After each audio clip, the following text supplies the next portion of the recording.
प्रणाम। जय श्री राम। आइए एक बार हम आपको फिर से ले चलते हैं राजा जनक के दरबार में। जैसा कि पिछले वीडियो में आपने देखा किस तरीके से वहां बैठे हुए बुद्धिमान राजाओं ने वहां अभिमानी राजाओं को समझाने के अनेकानेक प्रयत्न किए। उन बुद्धिमान राजाओं ने बोला उन अभिमानी राजाओं को कि वो माता सीता को जगत जननी के रूप में देखें, मां जगदम्बा के रूप में देखें, और भगवान श्री राम को जगत पिता के रूप में देखें और नेत्र भर के उनकी छवि को निहारें और भगवत दर्शन का सौभाग्य प्राप्त करें और प्रभु श्री राम से किसी भी स्पर्धा करने का कोई प्रयत्न ना करें। और ऐसा कह के अंत में उन बुद्धिमान राजाओं ने बोला कि भाई हमने तो आपको समझा दिया है, अब ये आपकी मर्जी है, ये आपकी इच्छा है, आप चाहे जो मर्जी करें। जहां तक हमारा प्रश्न है, हमने तो आज प्रभु श्री राम का दर्शन करके पूरे जन्म का फल पा लिया है, हमारा जन्म सफल हो गया है। उसके बाद क्या हुआ, आइए आगे देखते हैं।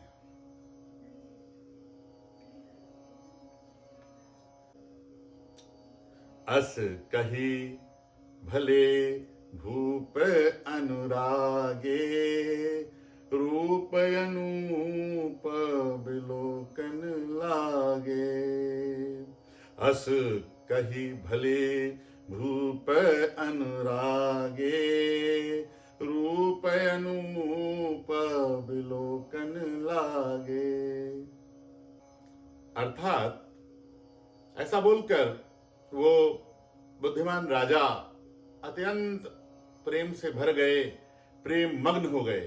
अस कही, ऐसा कह के, भले भूप अनुरागे, वो जो भले भूप अर्थात भले राजा थे, भूप अर्थात राजा, अनुरागे, भले भूप अनुरागे, तो अनुराग का अर्थ होता है प्रेम।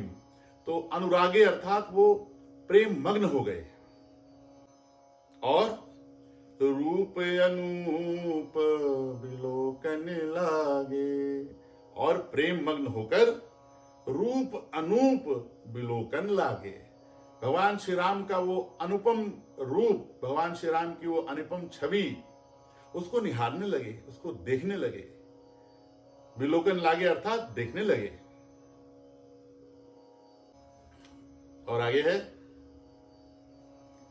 देखहि सुर नभ चढ़े विमाना, बरसहि सुमन करहि कल गाना। देखहि सुर नभ चढ़े विमाना, बरसहि सुमन करहि कल गाना।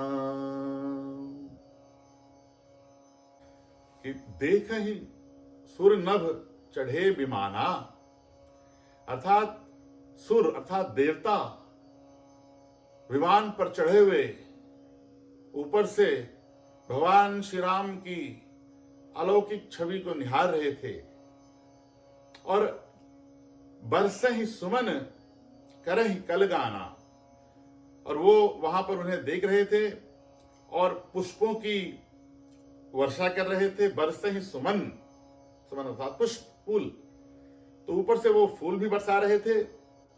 करहि कल गाना, और गाना भी गा रहे थे। और आगे गोस्वामी तुलसीदास जी एक दोहे के माध्यम से कथा को आगे बढ़ाते हैं।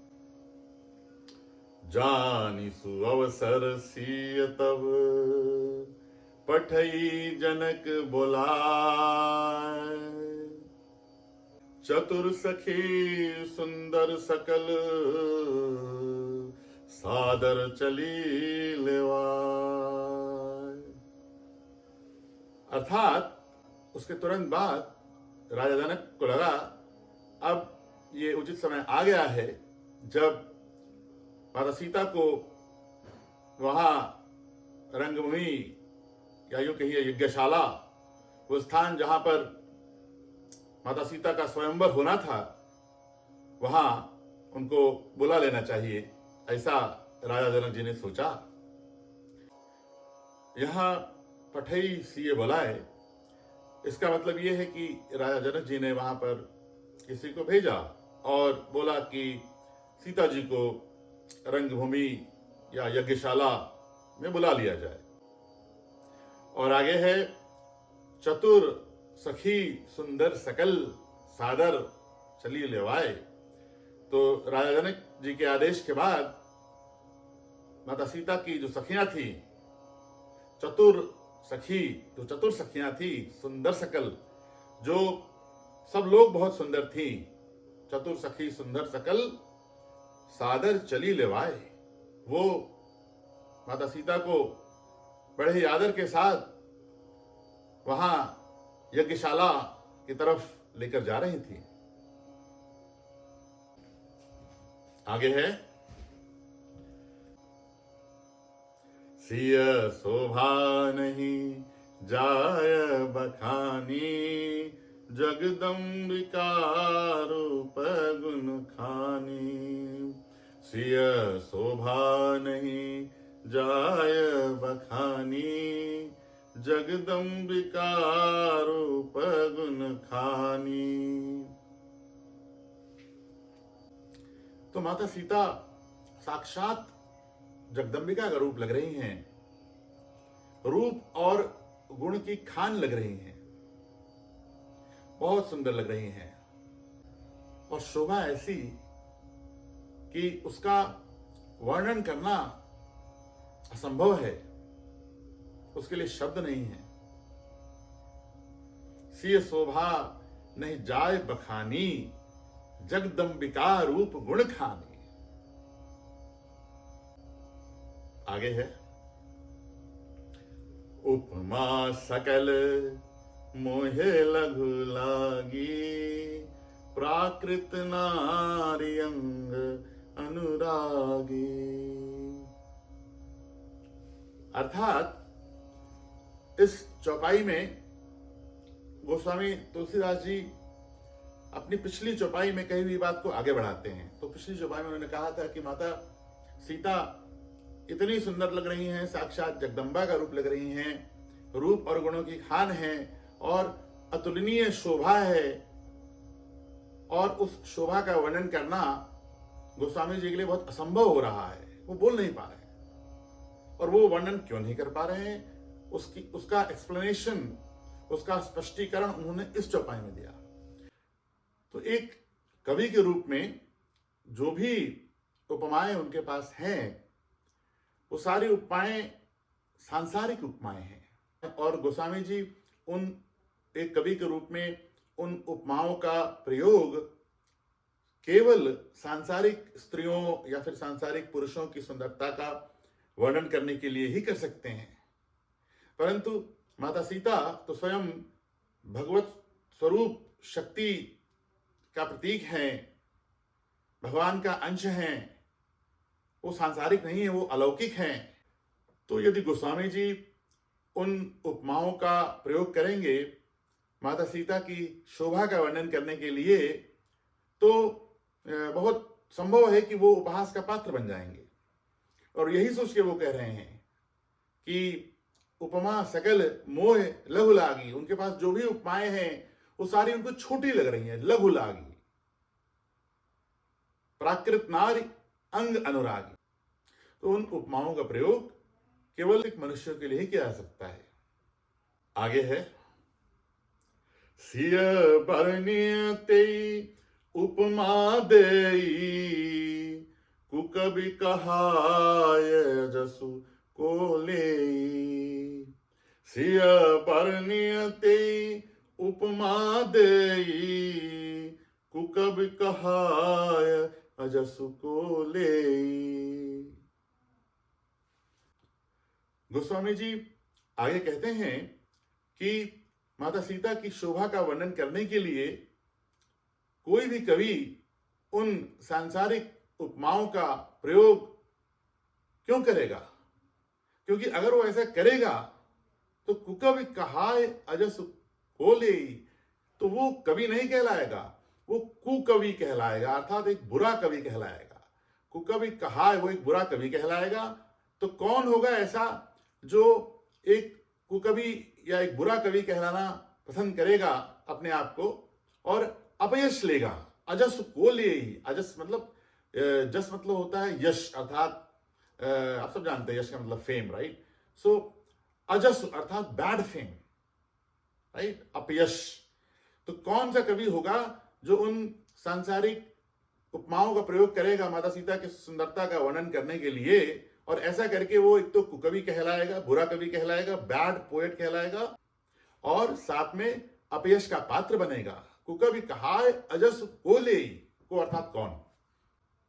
आगे है, चली संग लय सखी सयानी, गावत गीत मनोहर बानी। चली संग लय सखी सयानी, गावत गीत मनोहर बानी।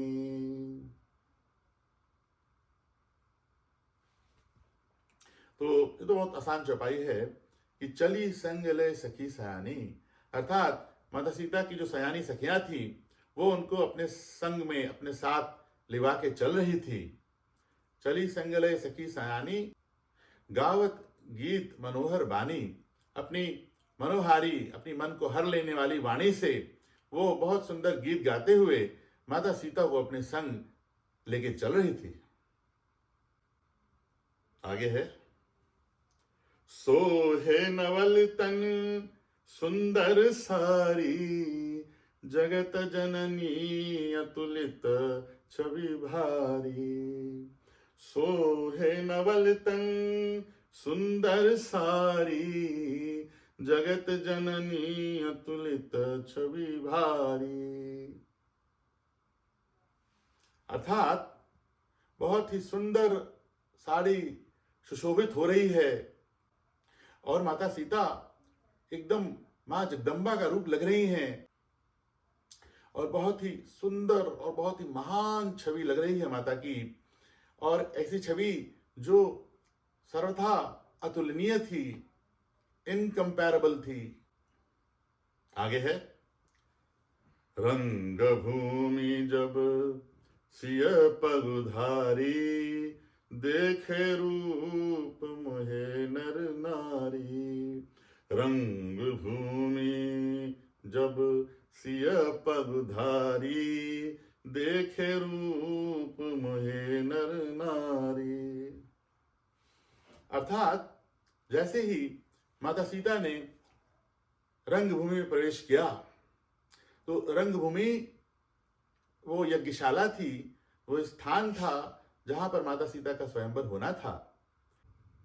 देखहु रूप मोहे नर नारी, अर्थात वहां जितने भी नर नारी थे, जितने भी स्त्री पुरुष थे, वो माता सीता के दिव्य रूप को देखकर चकित रह गए, मोहित हो गए।